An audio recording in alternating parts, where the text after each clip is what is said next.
welcome to Fort Fritz, episode 6. This podcast is not meant for the lighthearted, the squeamish, or those made uneasy by tales of horror and other spooky stuff. So be forewarned, we will try to scare the hell out of you and the pants off of you. Oh. Having said that, welcome to Fort Fritz. Howdy, y'all. What's going on? I am your host, Fritz, joined, as always, by co-host Mandaddy. Hi. Kaz. Hello. Nick Spry. Sup, brah? And my neighbor, whom I just met, Mr. Tim. Say hello, Mr. Tim. Sorry for your loss, Fritz. Felix was a great man. Thanks for having me. He was a good man. Oh, thanks for coming here. Yeah, jeez. So as you can see, this is a haunted house that Felix owned. I don't know if you knew it was haunted, but it is. And it's like 3 stories. It's on 12 acres. It's 4,000 square feet, yada, yada, yada, etc. And I don't know if he had the living room quite designed like this. I don't think he was a man of means by any means. But he has a 3-story house. I think he was doing it's okay. It's a 4,000 square foot house on a 40 backlot acre whatnot. But his estate sale, there are some problems with it. Yeah, with his estate sale, it's just, I still have all these boxes left over. It's like no one wants the junk. But he did have a couch. He had a 4K flat screen TV. And then nice. Behind the Grand Master staircase, we can all stop saying flat screen, by the way. They're just TVs now. Yeah, well, that's it. But I never some had of them one have before. like the convex, the concave. They go the other way, like it's. Oh yeah, they have the bendy but ones no one now. ever talk about that. Oh. Well, I digress. But he does have this little room underneath the grand stairwell here. And this is the same place that has a crypt on the 2nd floor. Yes, yes. So there's a lot of interdimensional things going on. But I thought, if at the very least this could be like a secondary bathroom, Right. But it just turns out it was just this broom closet with this little doll in there. Oh. So Wait, there was nothing else but a doll in there? So it was like a doll jail. it was like a dollhouse. That was a doll cell. You It was like a opened up dollhouse. the doll cell. And he told me his name was Robert. I called him Robbie. And his occupation looks like a longshoreman. 1 and 1 is 3. I named him Robbie the Longshoreman. How have you determined that his occupation is a longshoreman? He told me. Oh. He told you. Yeah, he had gloves. And that's all it takes to be a longshoreman now. I guess it's a much easier profession to get into than I thought originally. You do wear gloves to lift things. There's a lot of It adds ropes. up. I'm convinced. Yeah, I'm this is convinced. true. That's, Okay. All signs sold point me. to yes, because we're now a detective agency that uses a magic 8-ball. Well, I would like to think so. So where's this doll? It's right there. Whoa! Whoa! Did it move? You haven't seen him the whole time? No, Well, he wasn't there when we walked in. Yeah, He I've was been on- staring that way the entire time. I've never seen that. Well, he was on the couch. Where is he now? I can't see him. Where is he? There he is. There he is. There he is. There he is. Yeah, Okay. now he's next to the table. That's quite When you said peculiar. longshoreman, I was thinking like the Gordon's fisherman, but that's not what he looks like at all. It's not really wearing, a slicker. I would trust yeah, the Gordon's slicker. fisherman. You wouldn't trust Robbie. No, I would not trust Robbie. Interesting. He just told me before you came over he didn't think you would. Really? What? I don't like that you're talking to this thing, dude. So you let Shut out up, of its Kaz. cage a doll that has an opinion on me. Yeah, of course. That's awesome. Thank you. Thank you. This whole doll thing is too spooky for me right now. Dolls are pretty spooky. Yeah, they are. Yes. I mean, that's just not right, man, especially because it wasn't there before and it's there now, and it just doesn't look happy. There's no way you can tell me that Robbie the Longshoreman, Nick Spry, is not a spooky doll because he's over there making you a mixed drink. No rocks, please. Thank you, Robbie. Are you sure this is just not like a reboot, an updated version of Robert the Doll? I don't Who was know. A known Never heard of sailor. him. I mean, not quite a longshoreman. I mean, Was he known Robbie- for mixing drinks? Because that guy's going to town on that beverage. he's like an oil rig. Oh, look, he's putting in like one of those brandy cherries. That's like, really ooh, nice. those are nice. Those are Doing a nice. little slap in the bay leaf Is on his that palm. fresh mint? Is that fresh mint? Is that freshman? Oh, my. Is that Robbie, round of Thank you applause. so Yes. much. That was a Rob, beautiful amazing. cocktail. That was amazing. For a doll? Tom Let me- Cruise couldn't have made that. Let me So, have a little. I put that to bed because that was just fantastic. There are no creepy dolls. Let's admit, there are no creepy dolls. Thank you. That's not true at all, man, Daddy. And I think you should think twice before taunting a doll. Have you ever heard of Annabelle the doll? It's probably the most famous haunted doll of all time. No, I have not. Seriously? Tell me Wait, more. is this the Raggedy Ann doll? Yes. Yes. I do know about this doll. Yes. All right. So He had a hard knock life. For her. that was Little Orphan Annie Oh. God damn Even it, Kaz. creepier. Even creepier when you think about it. Even creepier. and Jay-Z. Oh, yeah. Way creepier. Way creepier. Oh, it's nothing like Tracy, though. Way creepier. All right, tell me about Annabelle. The story about the Annabelle doll revolves around two college-age nursing students, Donna and Angie. They were roommates, and they were both preparing to graduate from nursing school.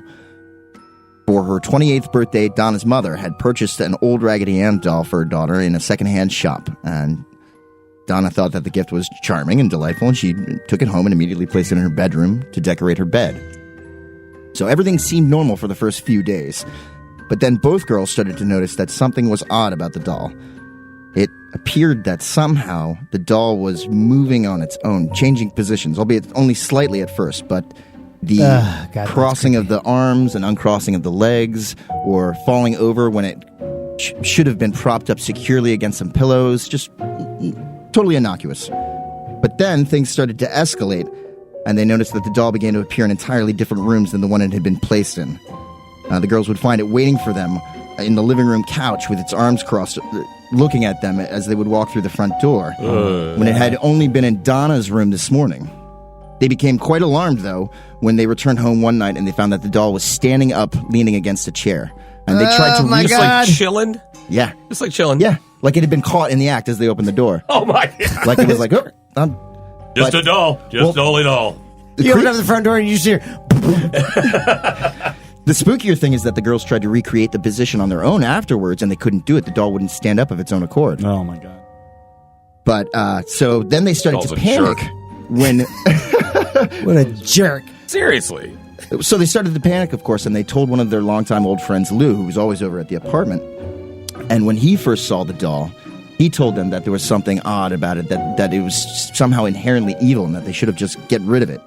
But they didn't. And around this time, let's say about a month after the occurrences first started, Donna and Angie had two separate discoveries of messages that appeared from nowhere. They were written in the hand of a child in a pencil on small strips of parchment. Oh. And they said... Only dolls get parchment nowadays. Where do you find parchment? Yeah. They said, help us. And help Lou. Oh, no way. Yeah. Plural? Help us? Help us. Interesting. And the girls had no idea who us were. Is that grammatically correct? That is. Okay. Who us were? Who us were? Who us were? Who us was? Who you be? Who I think they? that's a show on NBC. Who am we? Who am we? But what's even spookier about that is that Donna tore apart the apartment because she was convinced that they didn't have either one of those things. She could not find any parchment, and they didn't have a pencil in the apartment either. So Lou tried to convince them that the messages were from the doll, but that it somehow wanted to communicate with them. And as the occurrences kept intensifying, like during Christmas time, a little chocolate boot appeared on their stereo, and neither one of them had purchased it or received it as a gift. Or they saw a statue levitate across the room from them, and it fell after a second or two. They discovered that the doll had what looked like droplets of blood on the back of its hands and on its chest, on the dress when they came home one night. Almost like stigmata? Almost like it was oozing out of the doll. Oh, my God. And so Precisely. the two women, they went to a medium to try and figure out what was going on, and they brought them into the apartment to do a seance. And the woman told them that the doll was inhabited by a spirit that was named Annabelle Higgins, a 7-year-old girl who used to play in the fields where the apartment complex was later built, and her body was actually discovered in that field. Annabelle Higgins. Annabelle Higgins. That name does not ring a bell. Or Annabelle? But please continue. Okay, well, the medium couldn't tell them anything else about her death, except that the Annabelle said that they were happy times for her before this. So the spirit conveyed to them, and Donna, quote, said, because everyone around here was all grown up and only concerned with their jobs, there was no one else she could relate to except us. Annabelle felt that we would be able to understand her, and that's why she began moving the rag doll in the first place. All Annabelle wanted was to be loved, and so she asked if she could stay with us and move into the doll. So we said yes. Sure. Damn, dude. Why wouldn't you? Yeah. What could go wrong? A big mistake. And so despite the tender, moving story, Lou wasn't convinced, and he told them that it was something demonic about the doll and that they needed to get rid of it. But these two girls felt so torn about this child that they did nothing. How old were they? 28. Okay. So the friends had been planning a road trip, and they were going to meet to set out the route on some maps. And the night before, Lou was alone in his apartment asleep, and he had been experiencing a nightmare that he had been having frequently as of late. And he woke up in a state of sleep paralysis. where he couldn't move or speak, and he felt something was very wrong. Been there, done that. Yeah. He looked down at his feet, and the doll was there. Oh my God. So still unable to move, Like on his feet? his leg. And he couldn't move. And he couldn't move, and the doll started to climb up his body until it wrapped both hands around his neck, and started to strangle him, to the point where he passed out and woke up the next morning, and the doll was gone. Jesus. Creepy little bastard. It gets worse. Worse than that. So the next day, Lou's over at the apartment with Angie, and they're looking at maps, and they hear something coming out of Donna's room, a scuttling sound. So working up the courage, Lou enters the room and sees the doll tossed into a corner. And he bends over to examine the doll. He felt like the hairs on the back of his neck start to stand up, like someone was behind him. And so he turned around, and when he turned around, he felt this sharp pain on his chest. It appeared that there were claw marks, 2 sets, one of 3 vertically down his chest and 4 horizontally across. He was bleeding badly, and the strange thing was that the wound healed in not only 2 days. It was half gone the next day and then completely gone by day 2. So obviously, they felt that they were out of their realm of experience here. You think? So they consulted a priest in the Episcopal Church who, not knowing what to do, asked his boss, a Father Hegan, who contacted Ed and Lorraine Warren, known demonologists for the New England Society of Psychic. Amityville was where they got their start. A lot of movies based on their cases. Yes, they got their national fame from the Amityville horror. They're like the subway of paranormal investigators. They're just everywhere. They really are. They are. So the Warrens came over to the apartment, and they told the girls that they needed to take the doll to exorcise the demon, or to at least the doll itself could not be possessed, that it haunts people and not objects or things. So they immediately, because of, I guess, past case studies, they were like, we need to treat this one a little differently. Right. They said that they needed to remove it from the apartment. And so they, of course, agreed to it. And on the drive home, on the way back to their house in Monroe, Connecticut, where they had their museum, the car started to swerve, the brakes started to fail, the bag that they had placed the doll in was jostling in the back seat, until the point where Ed had to take out a vial of holy water and douse the doll in it and perform the sign of the cross on it, and everything stopped, and they were able to get back to their destination safely. I need to get some of that stuff. I need to just have that on me at all times. You mean religion? No, just no holy water. But wait a minute, I am actually an ordained minister, so can I bless holy water? Yeah, I mean, I'm an ordained minister in Universal Life Church. Bless this gravy over here I got cooking. Wow. Well, once they got it back to their house, they placed it in a sealed box that had been blessed, so that no one could interfere with it. But it's still their house. It's still in their house and their museum to this day. But there's been 2 other instances with the doll. There was another clergyman over at the house who referred disparagingly to the doll and said that, Annabelle, you're just a doll. You can't hurt anyone. And Lorraine, a known psychic, told him that he shouldn't have done that. Robbie just told me that's the last thing you say to a doll. Yeah. Oof. Man, Eddie? That doll really just does not like me, and I don't like it. So we're going to deal with this later. But please continue. So Lorraine warned the priest that he needs to watch himself. And she had a really bad feeling about him leaving and told him that he could stay if he wanted to.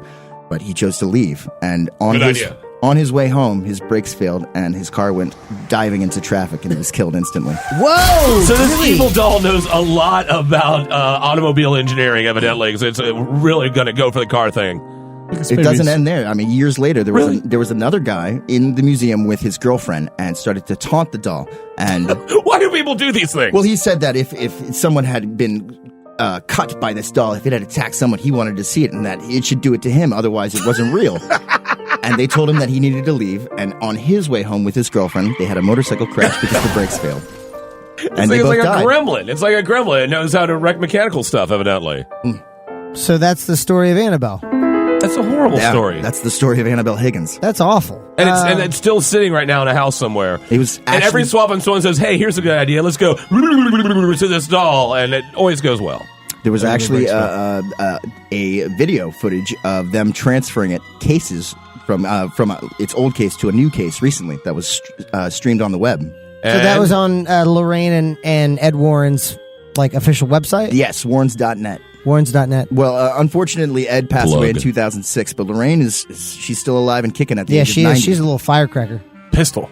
That is amazing. Okay, well, And you still after hearing all that, Go ahead. you're okay with the doll just of sitting course there. I am, Mandaddy, You're because okay with that? Robbie the Longshoreman has showed me so much in the past 3 hours that I've been with him I before hope you this guys hasn't showed up. awakened something inside of you. Okay, why can't I learn a little bit more about myself and my soul? From a talking doll. What do you suggest I should do, Mandaddy? Take it away from your home. And Kill it how? with fire. Do you want me to burn it? We need to burn it. I'll We burn need it. to use more techniques. I think we should really do something bad to this doll before it does something even worse to you. Kaz, do you mind going over to that special book on the bookcase? I think it's. You guys want to flamethrower it? Yeah, just go ahead and pull the book.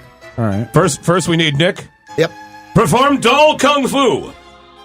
Karate, go! Kick to the stomach, Yes. kick to the head, That's kick to good. the... Well, That my is whole good. foot is about the size of a doll, so kick the doll! That is what we kick need. the doll. That is the guy we Hope need. you guys Now are stop. happy.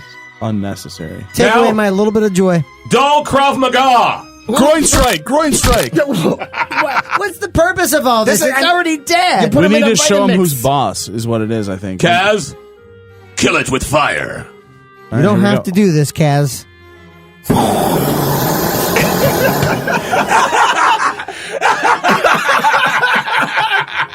You sons I did of not know you were an bitches. official, like a professional Foley artist, man. That You was sons like of having bitches. Michael Winslow in the studio. That was amazing. And yet he did all of that with his mouth. That was I amazing. couldn't believe it. All right, let's take a little break. I need to find myself again suddenly. I feel overwhelming dread. And maybe after the break we can get into some of our voicemails. And you are listening to Fort Fritz.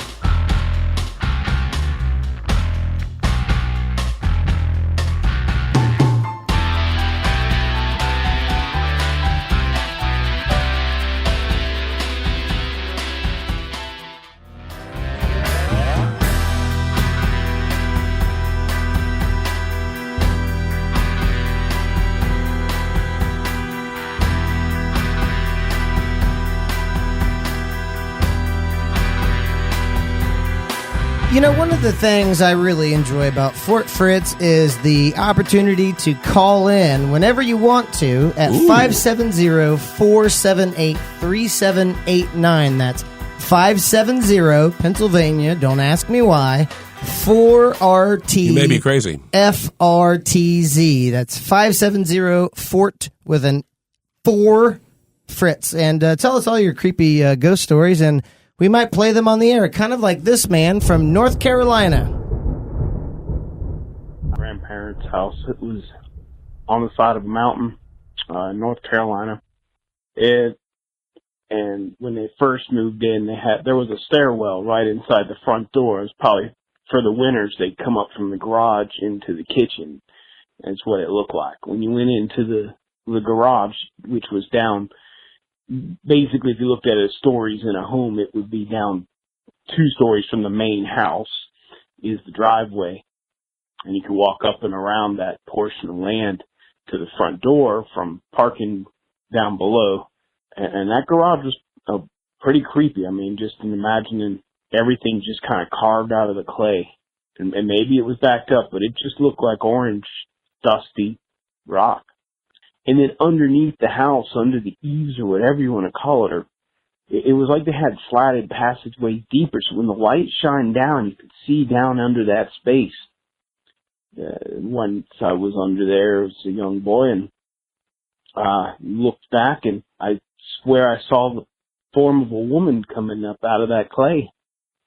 And she started to look more haggard and more really hag-like, more like a witch, kind of forming up out of the clay. And I kind of left. I didn't really hang out to see where that went, and I never heard anything else back about it, so I thought it was just my imagination. But other people there would tell you stories. I mean, there were slave quarters on the property. My uncles would swear up and down that they'd seen little lights going back and forth from the trail from the house to the slave quarters, and just like will-o-wisps or something. Sure, there are fireflies, but and maybe they just talking, but they were talking about full-on orbs that they'd seen making the passage back between the house, main house, and the slave quarters. And it got real spooky, kind of just lonely, real quick. You wouldn't see no animals or anything. I mean, I remember my grandma used to tell me all these stories about just how the place felt. And after my grandpa passed, she would even talk about how just scary it got to live there by herself. A pretty creepy home. I remember I was reading a book, Stephen King book there named It. And I'm sitting there reading that book. I'm probably about 12 or 13. I'm sitting in one of the bedrooms, and that's, again, equivalent of like 3 stories up above the garage area, probably 4 stories. And I look out the window while I'm reading this book, It, and this red balloon floats past the window. Okay, so thoughts on the spooky 4-story haunted North Carolina ex-slave plantation? No. It's good to know that there's a place that's one level spookier than yours. No, that's. I mean, why would you stay there if other people have all these stories? Why would you even live Nick's there? right. He was a little kid in the story, obviously. Yeah, the rent's pretty good. The landlord takes care of the place. Yeah. The walls bleed occasionally. What you gonna do? Yeah, so the occasional hag comes up out of the ground and You got little things coming up under your house and haunts my Audi S4. Yeah, but if we can be serious about it, like there are long-running traditions, especially within folklore and especially the black and also African American antebellum slave culture that you can become connected with a place due to tragedy, almost like you are trying to grandfather in the next generation and protect them. So the fact that this was in North Carolina, which was a Civil War battleground, you had these slave quarters. You have a higher. It's almost like the odds are greater. It's like put everything down on like blue 52. You're going to win everything on that. Whatever game that is. I don't know. Blue 52, haunt the family forever. God, I would love to ask more questions. That's about this a great story, but I mean, I don't know if as a 13-year-old boy, if I saw like a witch coming out of the ground, my first thought was going to be like, well, slavery is wrong, and it was a terrible thing, and I immediately think I got to get Run until I die, run. And the red balloon there floating up at the end. That's crazy. And then the sequel, 99 of them, is just, whoa. It's a good song, though. Yeah, 98. Spoiler. Pops up. All right, we're back with Fort Fritz. I am your co-host, Man Daddy. We still have, of course, the other guy known as Fritz right over there. We got Kaz. Hello. We got Nick Prime. Hey. And we got the creepy neighbor. Hi, pleasure. So, if you're just joining in, we've been having an odd night here, as we tend to have at Fort Fritz. Fritz, for some reason, thought it was a good idea to allow this creepy longshoreman-looking doll named Robbie that spoke to him, evidently, just hang out in his house for a little while and give his opinions of people like me. I didn't implant any kind of opinion in. No, you listened to his opinion. Of course I did. Why would I not? It's a doll. He's been here forever, Man Daddy. Yeah, and that's the thing. Nothing's supposed to live forever, especially things that are supposed to live. Yeah. No. Fritzy, what did his voice sound like? Tom Selleck, definitely. Oh, I'm getting an Selleck. overwhelming Wow. Tom Selleck vibe. TS.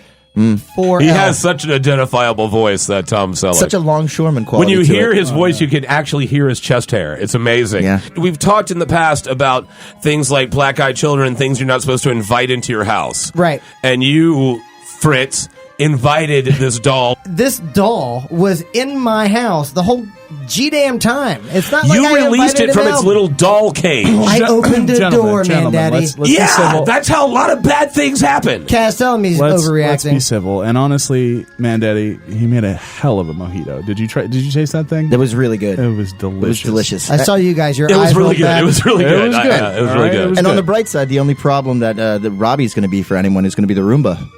He's all, He's all ash been now. pretty gone. destroyed. He's everywhere. Yeah. He's been kung fu'd, he's been cross He's gone. abroad, and then barbecued. We took him eventually. out. Yeah. We took him And out. and what could go wrong? Am I right? I mean, here's an evil thing, And we killed it. and that maybe it was in a spirit. Like a spirit infested it, and then we Spirits can't survive fires. right, and they can't, and we did. Man Daddy, calm down. You're pacing We the room and you're we tearing at your destroyed fingernails. it, and so there was a Easy, evil just calm down. spirit that was in a thing, and What? we maybe Calm down. we maybe didn't destroy the spirit, we maybe destroyed the object that it was inhabiting, and so now No. Man Daddy. Take it easy. I don't think I've ever seen you this spooked out before. Yeah, what's going on, man? Drink some water. You guys may have made a horrible error in judgment when you decided to destroy this doll. Okay, I have to put that out there because I have a question. I have one question. Sure. Okay. Have any of you ever heard of the Bell Witch? No. I think I've heard of the Bell Witch. Well, Is she south of the border? That was the worst. Stupid. I'm sorry. There we go. you're gonna run for the Bell Witch. Should I run away from the Bell Witch? No, you actually want to run away from the Bell Witch. God. If you've never heard about the Bell Witch, well, let me school you. In the early 1800s, John Bell and his family came to Roberts County, Tennessee, with the intention of starting a farm. Well, things went well and eventually had over 328 acres. And John was even named elder of the church. They had 3 children, Elizabeth, or Betsy, in 1806, Richard in 1811, and John Jr. in 1813. And everything seemed perfect and going smoothly. Until one day, in 1817, while John was tending to the cornfields, he heard a strange growling in the distance. He slowly approached and was shocked to see what appeared to be a giant black dog with the head of a rabbit. What? John grabbed his gun and fired at the animal, but it disappeared. John shook it off and counted it up to mild heat stroke and said nothing to the family. Of course. Why wouldn't you? Right. However, that evening, after sundown, they began to hear a beating or a knocking sound coming from outside the house. However, each time they would bolt outside to find nothing. No culprit. No one outside. Then a few days later, the children complained about hearing rats gnawing at their beds.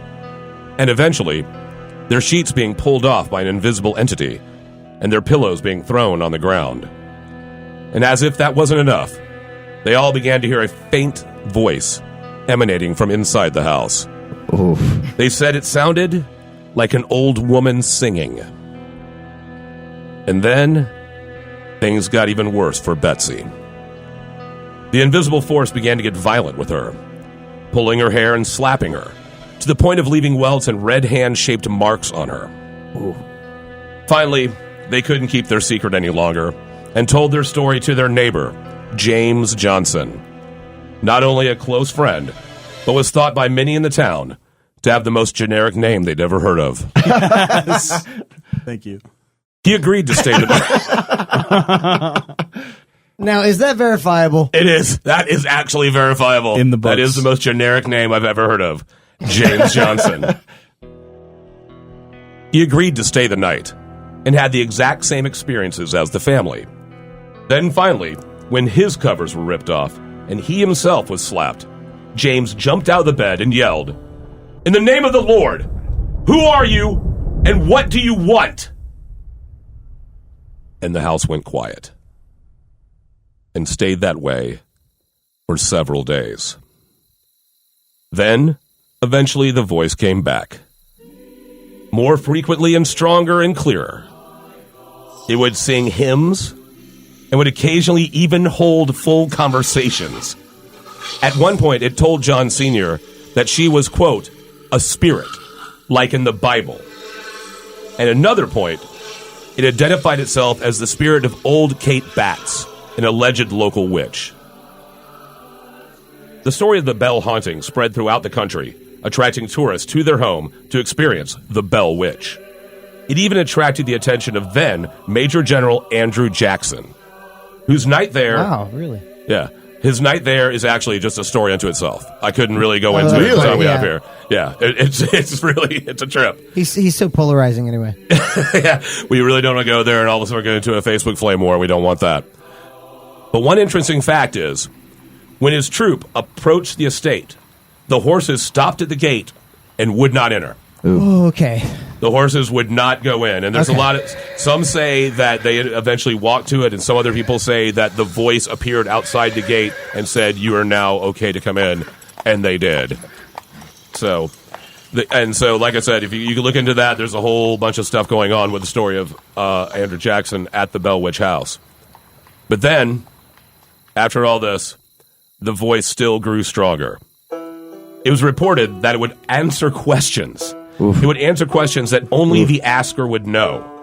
Things like, one person asked, whenever my mom's slaves, it was back then, my mom's slaves would get out of order, what would she say? And the spirit responded back, something like, "Hut, hut, what's going on here?" And the spirit responded perfectly.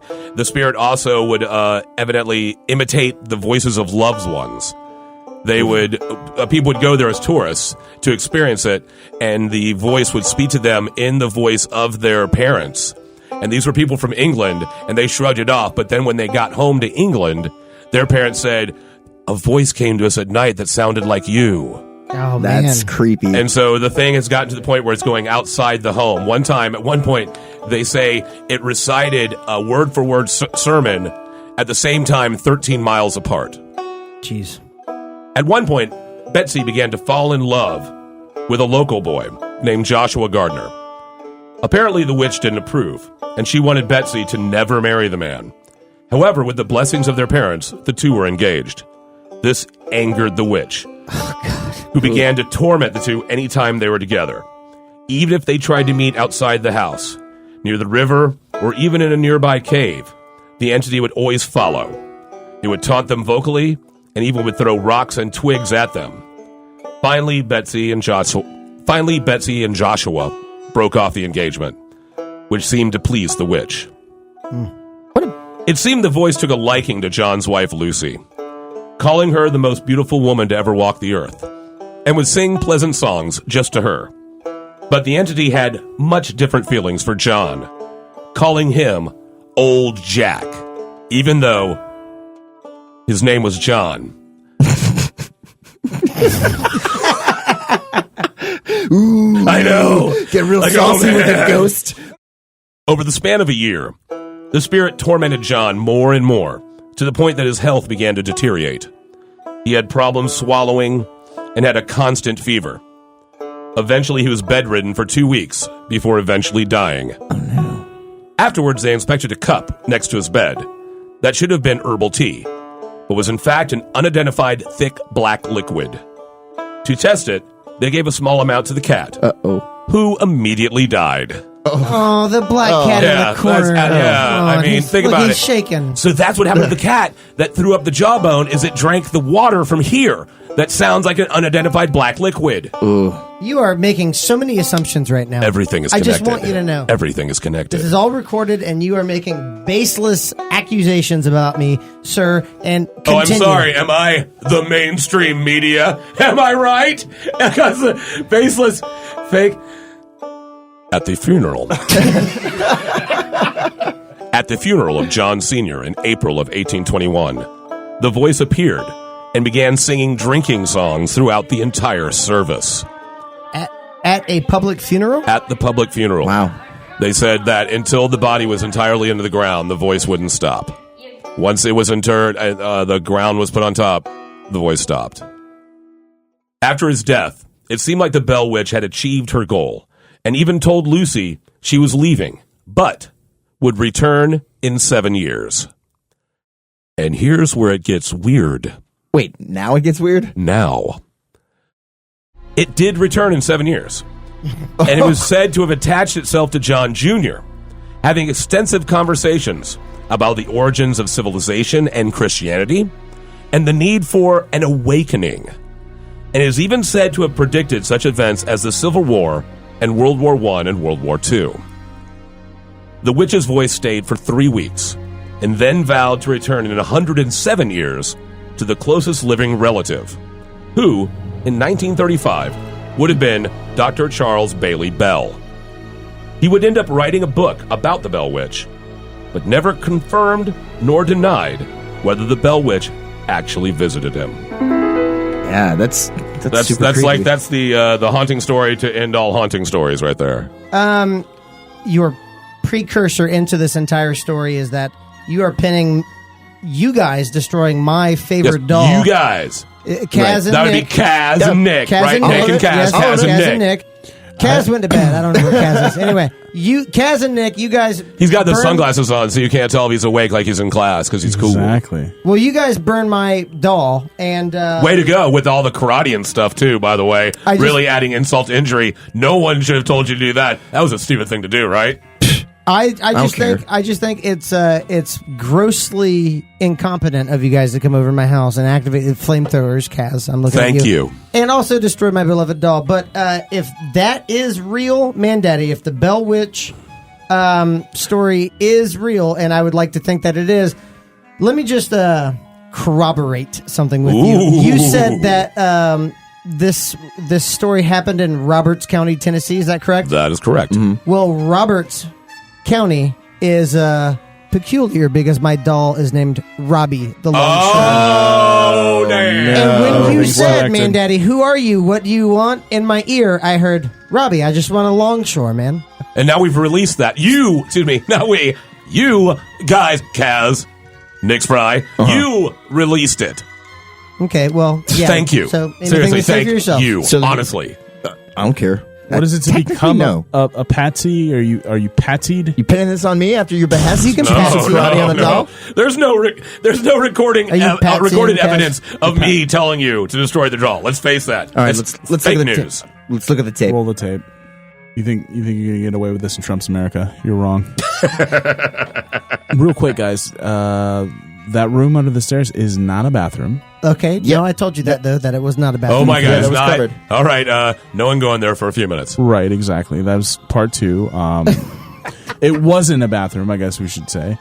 Oh, no. damn. It is now by definition. Oof. But I did, and I'm loath to bring this up, but I did find this other sort of similar looking doll here. What? In that room under the stairs? Oh yeah, same room. Okay. Did you poop on it? No. It stayed clear, but it was. He told me his name is Bobbie. Okay, that's it. Oh, God, Stop it. no. That's too much He's spook talking for this to you? segment.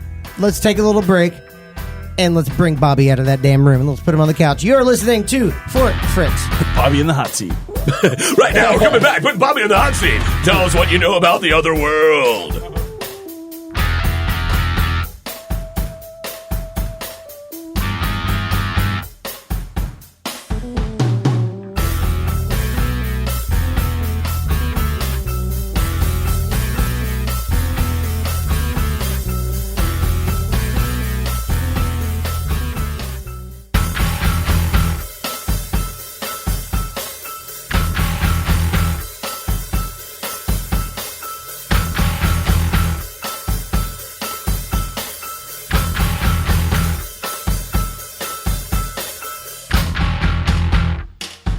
And welcome back to Fort Fritz. I'm joined, as always, by Man Daddy, Kaz, and Nick Spry. And who is this delightful little chap?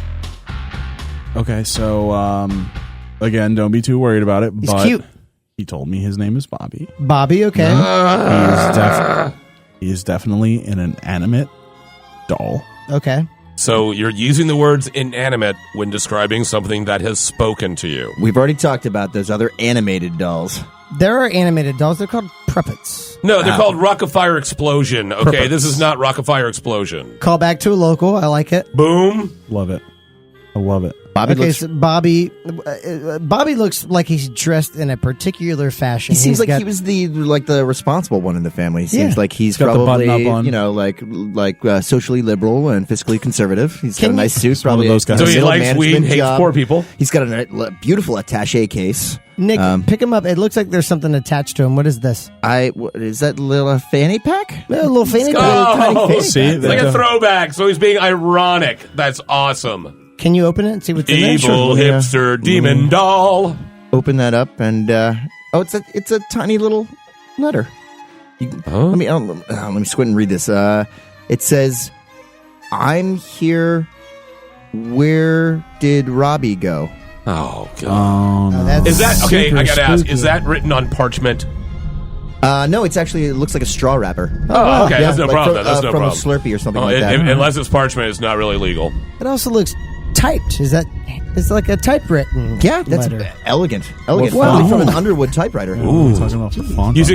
You actually know the type of typewriter that's made on. I think that Bobby knows his typewriters. Wow. He seems like the type of guy, yeah. I'm impressed by yours and the inanimate doll who you have an opinion of's idea of typewriter. Can I put perfection. the doll down now, guys? It's starting to creep me out. Yeah, now it's starting to creep you out. it's creeping Talking me out to you pretty wasn't good. the time it started to creep you out. I'm actually getting a really bad headache, and like the room is kind of spinning. I just need to let me sit down for a minute. Oh, no. man, that's not good. You all right?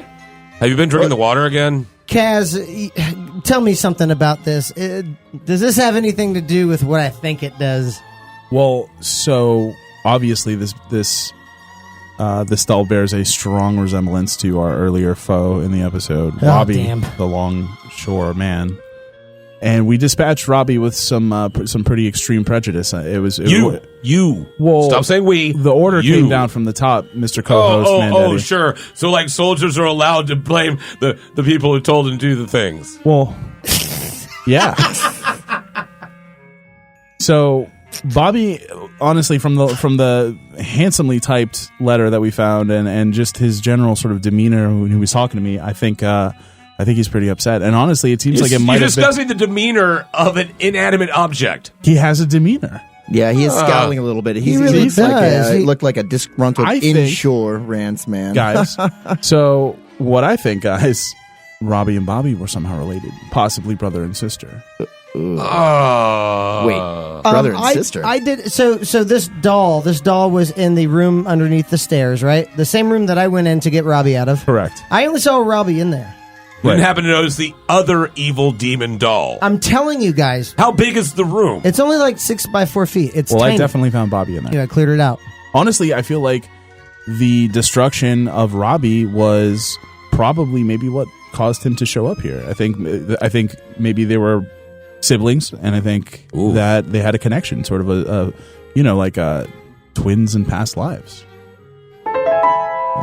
I will say, Kaz, back on episode 1 of Fort Fritz, you had Call back. an amazing story about past life regression, and it was this young boy in, I believe, Arizona, who vividly remembered being in World War II, and he flew airplanes. Correct. Oh, that was horrible. Kaz is kind of our resident past lives expert. Let me hear all about this, because this sounds fascinating. All right. Well, in our situation, we have Robbie and Bobby the dolls, and they bear a strong resemblance to each other, and one showed up right after the other. So I'm thinking twins, and as you guys know, twins are creepy, spooky, Totally things. creepy. They're creepy, right? Like we totally. can just be in agreement. Twins are creepy. Mystical. All right. Well, okay. We'll go with mystical. They are Since I saw this abnormal. one Playboy SG, Not creepy at all. not creepy. It wasn't creepy at all. Okay. Well, so there have actually been a number of studies. There's a man, his last name was Playfair, which is interesting. He did a number of studies on different sets of twins, in that he had them sit in isolated booths on opposite sides of buildings, where one twin was subjected to really sort of surprising things. They had like sort of an innocuous box just sitting in the corner, and it would explode with like sparkles and a puff of smoke, and that would startle one of the twins, and they'd be registering.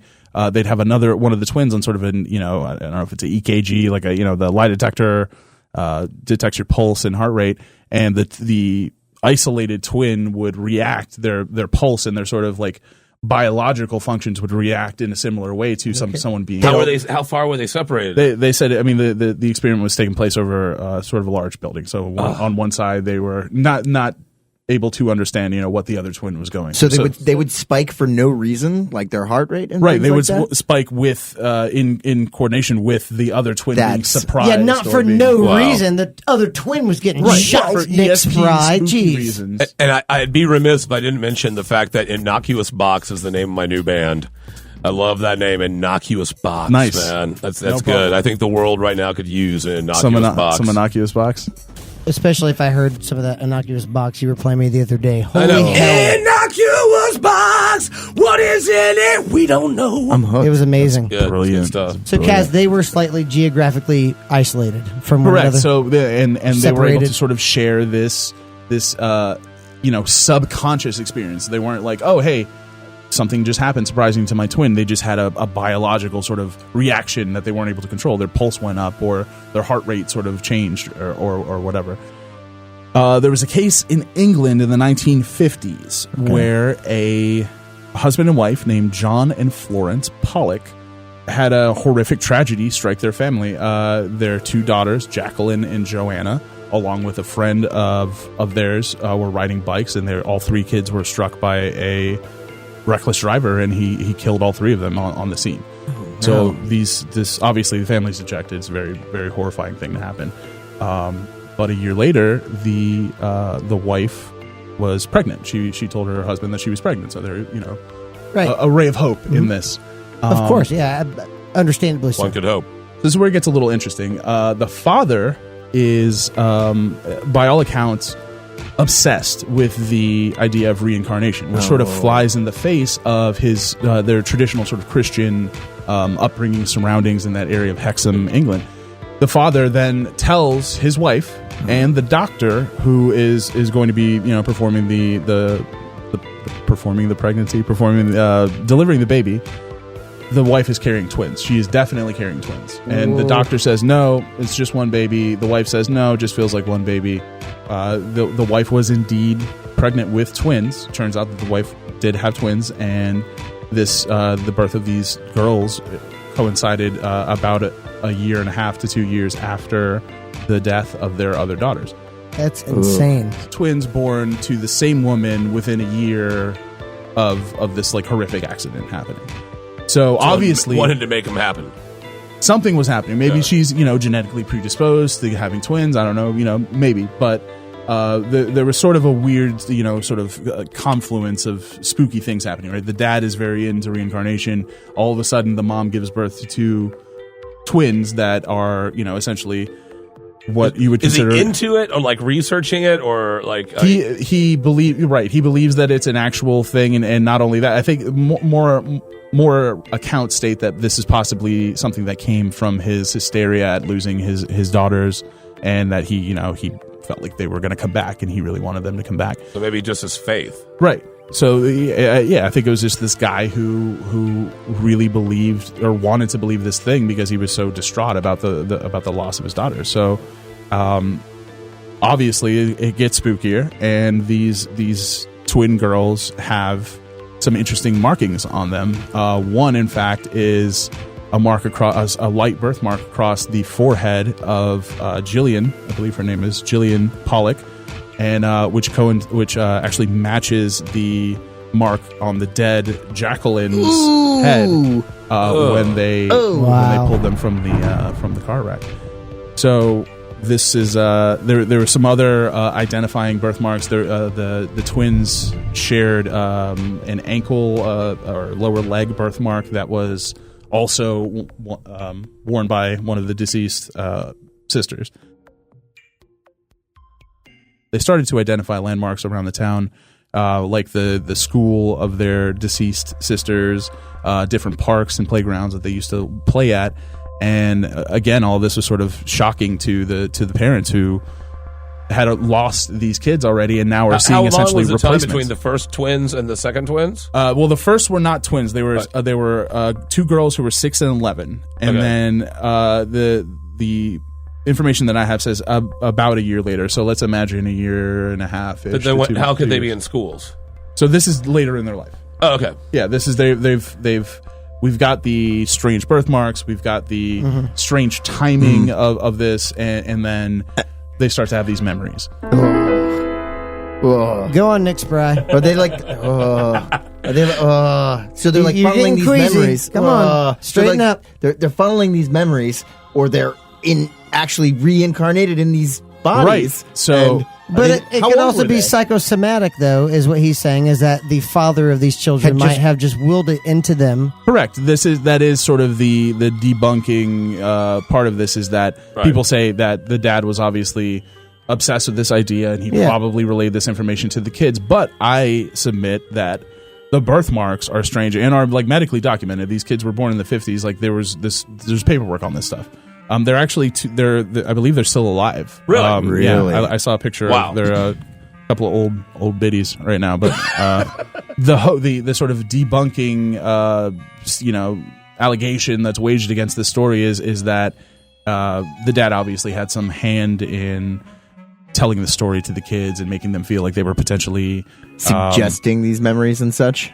Right, correct, but which isn't creepy at all. No, right. not at all. That's strange, but to me the strangest part of the story is the fact that the twins were born no less than 2 years after their sisters were killed, which is strange. And the first two were not twins again, so we got to reiterate that they were just two sisters. About 5 years apart in age, and then the twins were born with these strange birthmarks. I remember, Man Daddy, we actually talked about the weird gunshot bullet wound thing you have on the back of your head. That only appears occasionally in the back of my head. To quote Man Daddy, it looks like an elongated Texas. That's right, Fritz. It only shows up occasionally on the back of my head, and there are theories that shows trauma from a past life. I love how you immediately grab for it on the spot that it is. I just like to touch it. It's right there. Mm-hmm. You want to look at it? I don't see anything right now. We'll touch it after. We got it's red, and it only shows up at specific times. So these Pollock sisters are still alive, huh? Yeah. And how old are they at this point? Well, they were born in 58. Like 68, 59, 72. 60. 50. If they're born 58, they're 59. Pollock twins, Jillian and Jennifer, if you're listening to this out there, call in to Fort Fritz. We'd love to talk to you there you about go. your shout experiences. And but yeah, that's sort of the spooky tale of the Pollock twins. Their sisters died before they were born, and they had sort of eerie resemblances to them. I think it just sort of speaks to the weird twin stuff that we were seeing with Bobby and Robbie. I think Bobby is connected somehow, and he knows that we groin struck his brother, and we burned him with a... Not in front of the doll. Not in front of the doll. Oh, yeah. By the way, where is that doll? I don't see him around anymore. Dude. Oh. He's vanished. Oh, no. Okay, that's the... Do we all just spend the night here tonight? No, we need to get the heck out of here We're tonight. going to get the hell out of his house, but beforehand, let me just bring this up. You guys were nervous of my doll, okay? Robbie the Longshoreman, now he's dead. All you did, Nick Spry, was bring up Annabelle Higgins, this creepy-ass Raggedy Ann doll that was given to two nursing students, and then Lou got the flu, and he was ate up. So, not cool, number one, because now I don't have Robbie. And then, the Bell Witch, the damn thing happens in Roberts County, which is like Robbie the doll. Right. And, again, this ghost is driven by this nervous anxiety to people get together.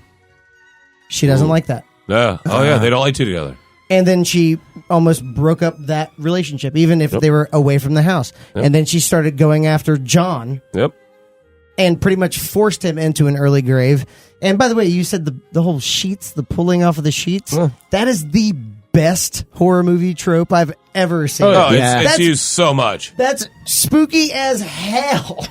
Except now they've overused the person being drug away from the camera. They've used that so much where someone's going to the camera and they're drug away from the camera. That trope needs to go away, especially on trailers. Would you rather have them drug into the camera? There you go. Oh, totally. That'd be more of like a Samara thing. Okay. Yeah, of course. Now we're talking. And then 7 years later, she says she's going to come back and haunt John Jr. And she did. The Bell Witch haunted John Jr. 7 years later. Yep. And then 100 and whatever years later, you got this man writing a book about it. And that brings me to Bobby the Foreman, this doll that you brought out of the damn room underneath the stairs. How did you determine he was a foreman, by the way? I mean, look at it. I think with the fanny pack, Nick Spry, back me up. He looks like he could be a responsible foreman. Does he exude authority to you? Well, he's got the hard hat and the button up. It's true. The hard hat is a giveaway. The hard hat and the button up combo. So right? it's either an evil doll or it's Bob the Builder at this point, from what I've heard. Bob the Foreman. Bob the Builder works for him. So then we have almost another promise, right? Couldn't you say? In that these two girls died, and then almost a year later, almost this happenstance pregnancy of a set of twins being born with birthmarks that correspond to a previous life. It's almost like a promise to come back to the same damn family. It's really odd, right? It's very interesting. So I'm not going to stay the night here. I don't think you should. It seems like everything's kind of circling back on you there, buddy. Really, really creepy. And now I started off with a best friend and Robbie the Longshoreman, and now I have 3. Oh. Also, Did we Mr. all Tim, just thank you for coming over. Again, my condolences on your loss. It's okay. Felix was a great man. He was a great man. Thank you for saying that. I'm getting the hell out of this house. Let's go across the street to the bar. What got the chicken wings? Yeah, that one. You're listening. What got the chicken? You're listening to Fort Fritz episode 6. Thank you very much. If you are so inclined, and we are much obliged, go to Facebook, search for @Fort Fritz the podcast, and like it and follow it. Also, call 570-4783-789. That's 570-4RT-FRTZ, and leave a spooky ghost story if you want to, or tell us what we're doing right. Go eat some chicken wings. You're listening to Fort Fritz.